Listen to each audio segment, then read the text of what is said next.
A beautiful Wednesday afternoon to you and welcome to News at 2 on the People's Telly, OGTV. My name is Okpeyemi Adeomi. Nigeria on Tuesday added 15 more deaths to its coronavirus toll, according to the Nigerian Center for Disease Control. In a late-night tweet, the Disease Control Agency added that 1,303 new cases had been confirmed nationwide. To date, 124,200 cases have been confirmed. 999,276 cases discharged and 1,522 deaths recorded, according to the 36 states and the Federal Capital Territory. Tuesday's new cases were reported from 26 states, including Lagos, 478, FCT, 211, Nasarawa, 83, Rivers, 72, Kwara, 42, Edo, 36, Ondo, 34, Benue 32, Kaduna 32, Katsina 26, Plateau 26, Kano 25, Taraba 25, Oyo 22, Delta 21, Oyo 21, Niger 19, Sokoto 18, Ebonyi 17, Ekiti 14, Gombe 13, Ogun 12, Bauchi 11, Zamfara 8, Borno 4, and Jigawa 1. In recognition and appreciation of the support of community development, associations in complementing government efforts, the Ogun State government has disbursed the sum of 85.5 million naira grants in aid to community development associations to support their self-help projects in the state. This was revealed by the State Governor, Prince Dakpo Abiodun, who was represented by his Chief of Staff, Alhaji Shuaib Salisu. Our reporter, Adebola Oshomoji, covered the event held at the Cooperative College, Abeokuta. Our reports.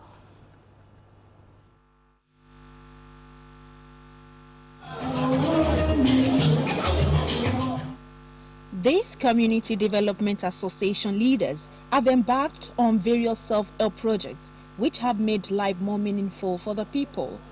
It is in recognition and appreciation of the complementary role of these associations that made the state government to graciously release the sum of 85.5 million naira as grants in aid to encourage self-help projects in the state. According to the Commissioner for Community Development and Cooperatives, Honorable Ganiu Hamzat, the disbursement of grant is for 400 community development areas and subvention for 300 area community development committees, 20 zonal community development committees, and the apex body of State Community Development Council. Let me also use this opportunity to thank the Executive Governor of our dear state, Prince Dr. Adedapo Abiodun, MFR, for his immeasurable and unprecedented support to our communities in the state. The release of 85.5 million naira by our indefatigable governor to settle year 2020 grants in aid stroke subvention is a clear indication that His Excellency is a community-friendly governor. Speaking on behalf of Ogun State Governor Prince Dakpo Abiodun, the Chief of Staff Alhaji Shuaib Salisu implored the community leaders to embrace oneness and key into the policies of the state government for the development of various communities and the society at large. When they are united across the state, they have a very organized structure. At the lowest level, they have community development associations. And understand there's about 9,000 CDAs in Ogun State.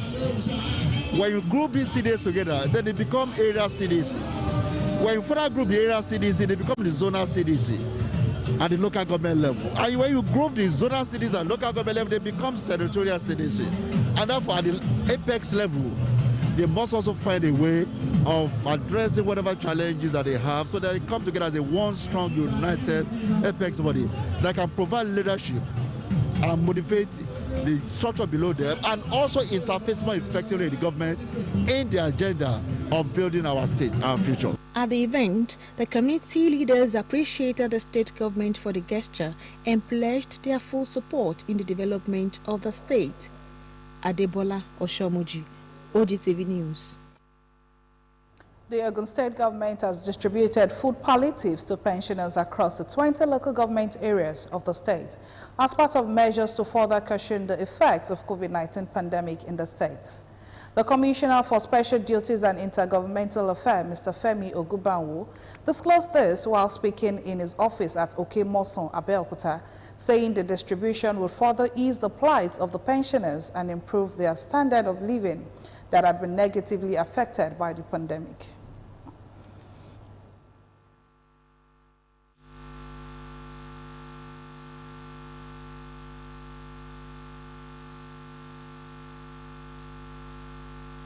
I'm here on the instruction of the Excellency to extend to give palliative to the pensioners. Since the commencement of the second wave of COVID-19, we have been trying to assist those who believe that will be affected by this pandemic, especially those who are more vulnerable, like the artisans, the alternate medicine practitioners. We have given to the local government workers. So today is the turn of the pensioners. Separate messages, the State Chairman, Local Government Pensioners Association of Nigeria, Chief Sikiru Ayala, State Chairperson, Retired Primary School Teachers Association of Nigeria, Mrs. Caroline Oguntola, and Comrade Bayonle Ismail, State Secretary, Committee of Nigerian Union of Pensioners, appreciated and commended the government for this kind gesture at ensuring the welfare and well-being of the people of the state, promising that more of this kind gesture would at all times be extended to the elders. Ogun State Ministry of Environment has commenced the clearing of water channels in Ota axis to allow for free flow of water. The permanent secretary in the ministry, Engineer Razak Ojetola, while speaking with OGTV News, said the exercise is ongoing in all the 3 senatorial districts of the state in preparation for the rainy season. Ido Fabaju has more details.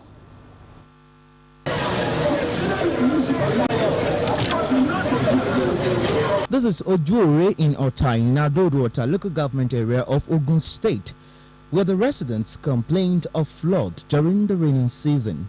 The flood cannot be unconnected with the full of waste inside the drainages.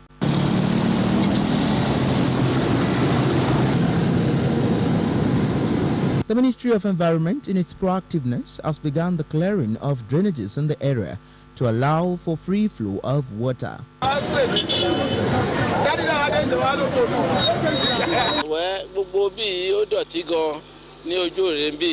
Even tẹ́ ẹ bá kọjá bí àsìkò òjò gan ẹ lè mọ̀ pé gọ́tà wà bí gbogbo ẹ̀ ló blọọkù pápátá, but inú wa dùn bó ṣe jẹ́ pé àrírànlọ́wọ́ pé wọ́n tẹ̀ wá ṣe ń bá wa ṣe wọ́n bá gbé gọ́tà yẹn lọ́wọ́lọ́wọ́ tà wáyé. Gbogbo omi tó rogún sí àárín títì tó lè ba títì jẹ́ á lè máa bá gọ́tà yẹn lọ.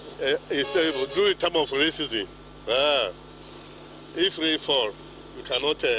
Nobody can stop here. We can't stand here. The place will just full with water, just like a river from here till to run about.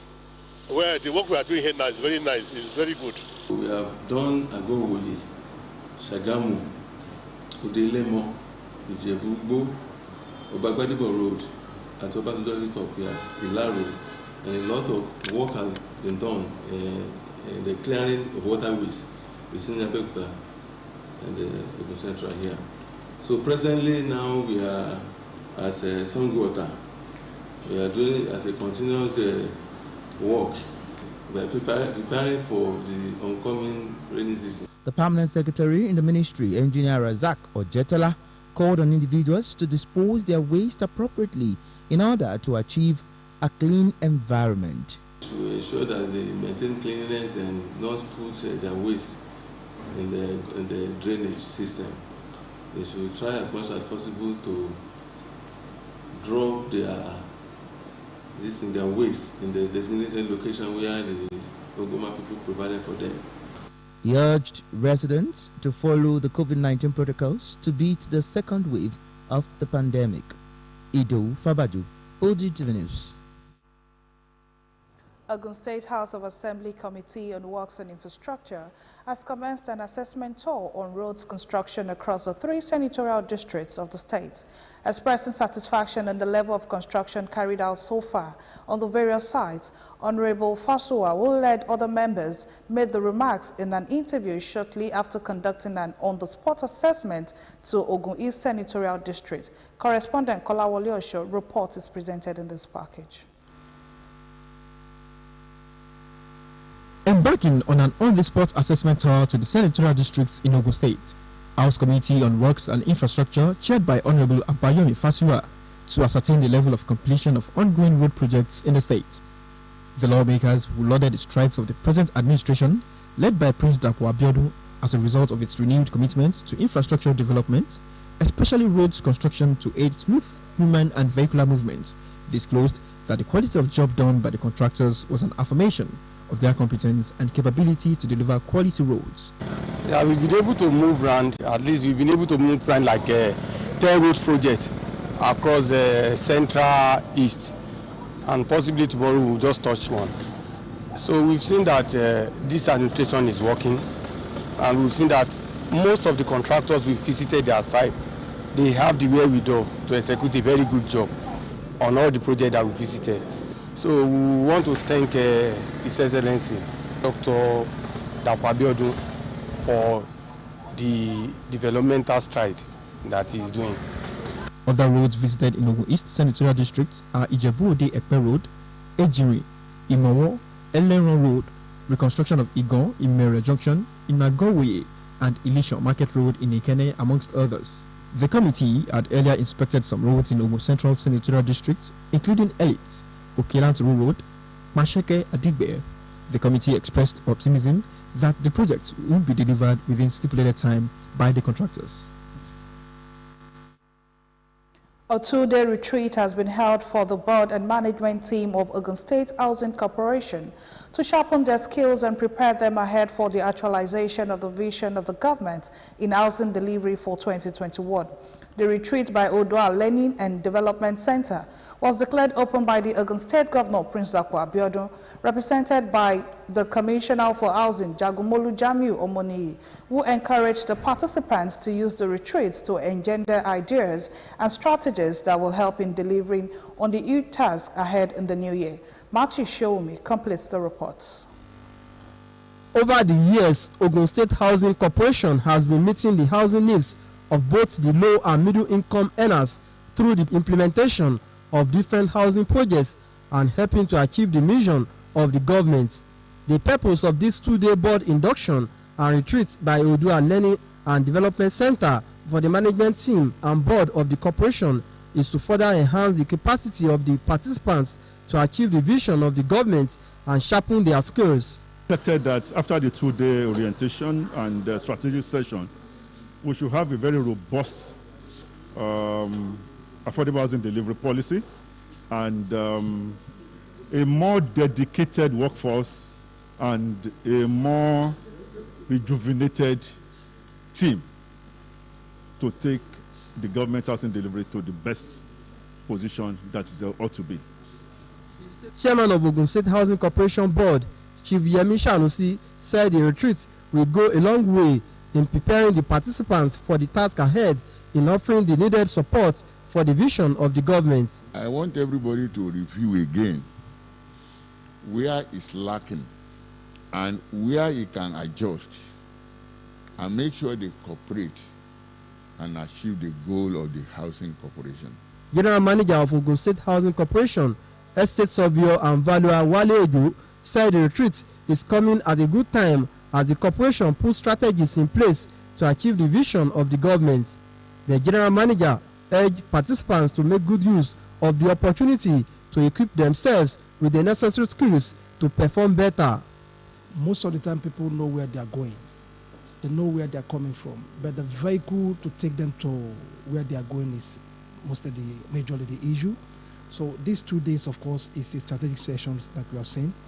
And of course, it's going to reveal to the board and the management as a whole to run the organization in a strategic manner so that end of day, the set goals and objectives of the organization will be realized. The retreat then went into a technical session with different lectures while the participants expressed belief in the goals of the retreat. All what we have been learning since morning shows how we are going to have a cordial relationship with the management and the entire staff of the Housing Corporation. The retreat is to continue with more paper presentations and lectures on the second day. Matthew Shomi, OGTV News. President Muhammadu Buhari has accepted the immediate resignation of the service chiefs and their retirement from service.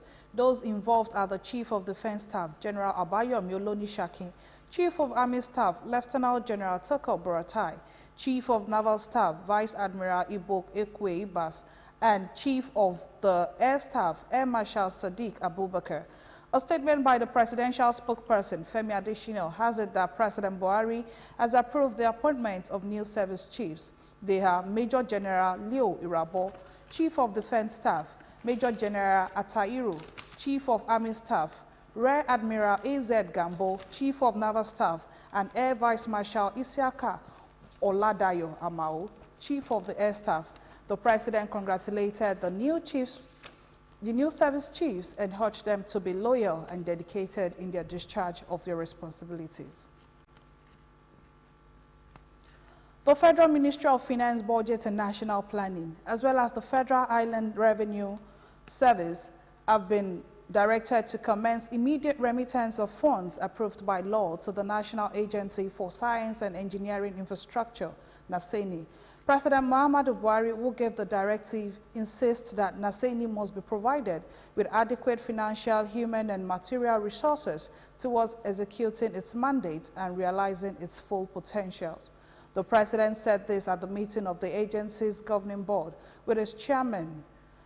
NASENI was established in 1992 to facilitate, amongst others, local mass production of standard parts, goods and services required for the nation's technological advancement.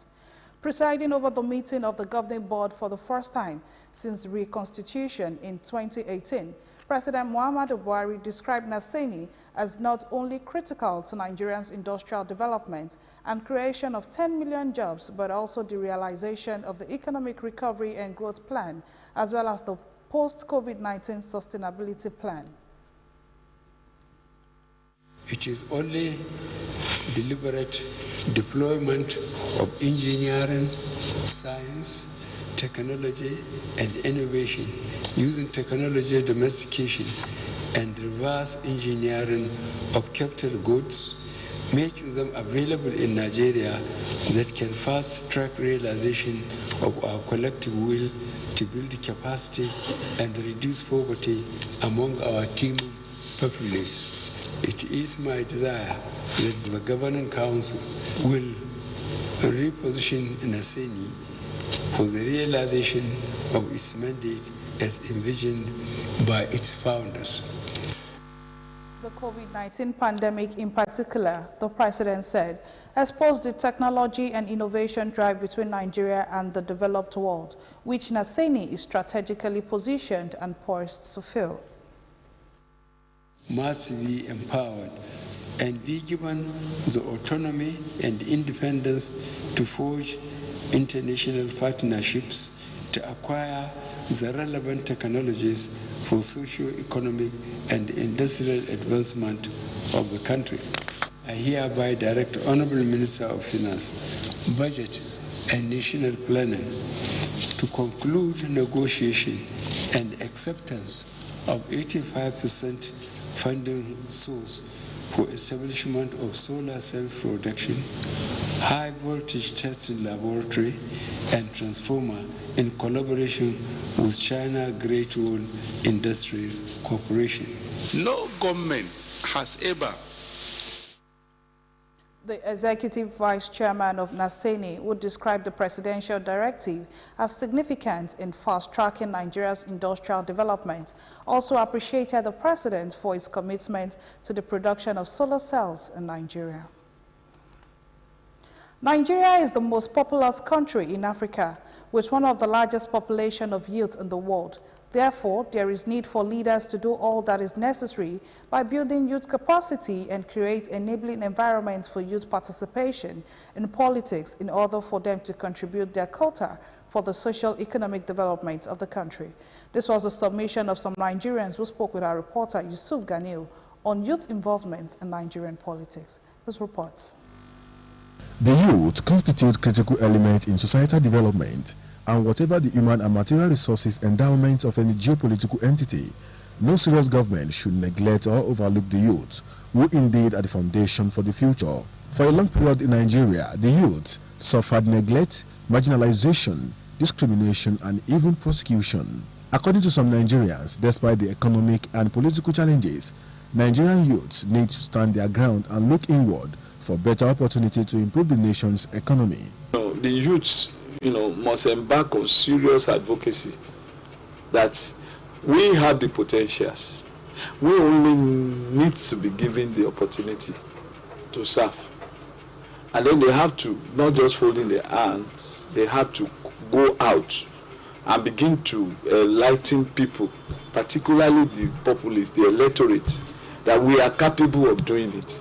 We have the wherewithal to do it, and we are prepared to do it, and we are ready to do it better. Respondents also emphasized that youth should see every obstacle as an opportunity to survive. When you have young ones, when you inject your new bloods into a system, the system will be effective. And besides that, you'll be able to move forward.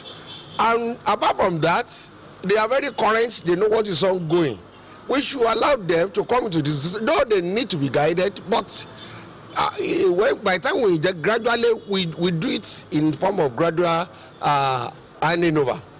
Gradually you bring them in, teach them, guide them, and you withdraw. The current stage of growing economy in diverse way is for the youth to be creative, which is another alternative for them to grow.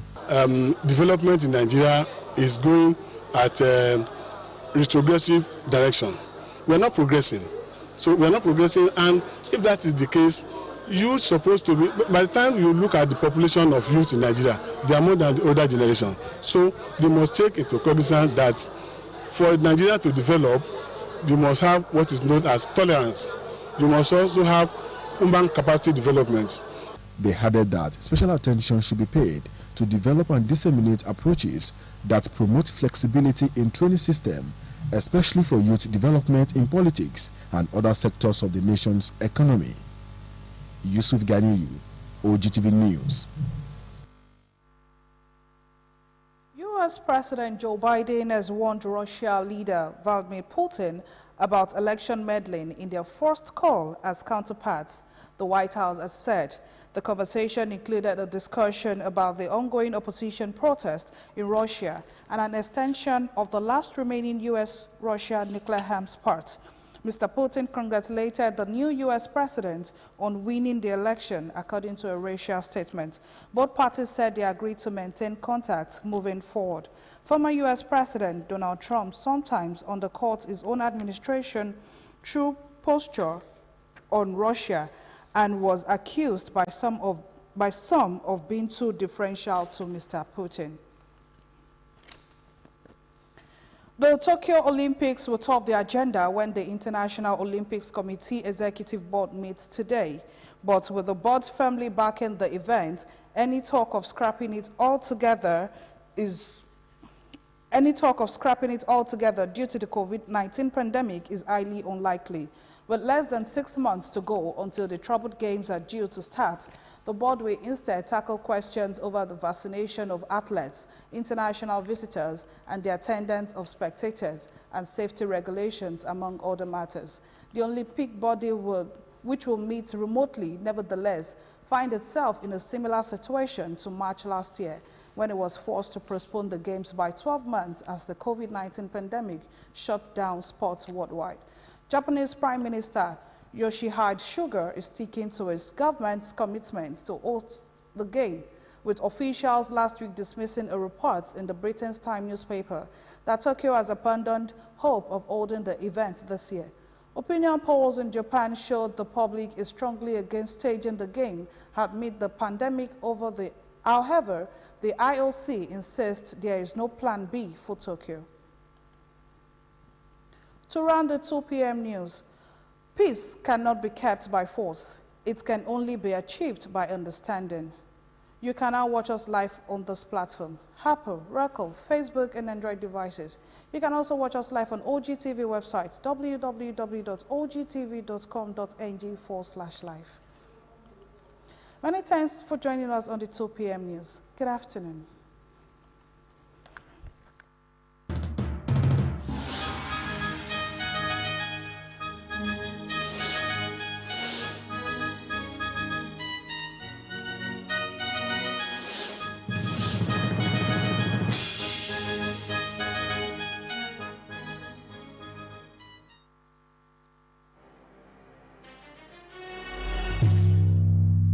This is OGTV, the People's Telly.